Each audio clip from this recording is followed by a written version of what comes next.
बेळगाव कारवारला केंद्रशासित प्रदेश करण्यासाठी ठराव घ्यावा, मुख्यमंत्र्यांची भेट घेऊन आपली भूमिका मांडणार आदित्य ठाकरे यांची माहिती।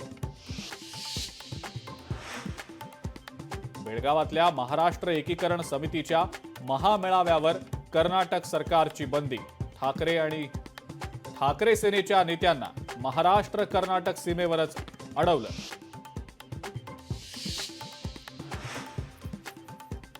राज्यपालांच्या अभिभाषणानं विधानसभेच्या विशेष अधिवेशनाचं सूप वाजलं। 16 डिसेंबरला नागपुरात हिवाळी अधिवेशन।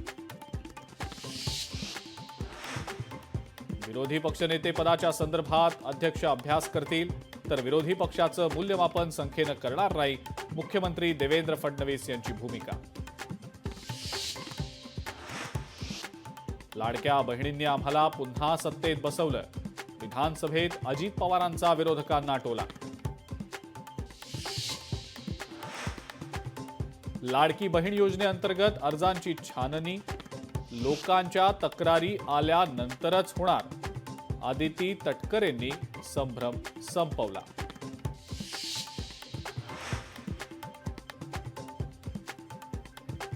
कर्नाटक सभागृहातील सावरकरांची प्रतिमा काढण्याचा निर्णय निंदनीय, उद्धव ठाकरे याचा निषेध करणार का, चंद्रशेखर बावनकुळेंचा थेट सवाल।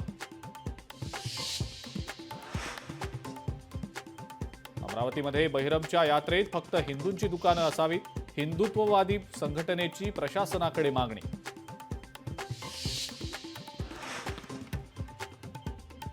आणि संजय मल्होत्रा आरबीआयचे नवे गव्हर्नर, शक्तिकांत दास यांच्यानंतर आता संजय मल्होत्रा नवे गव्हर्नर।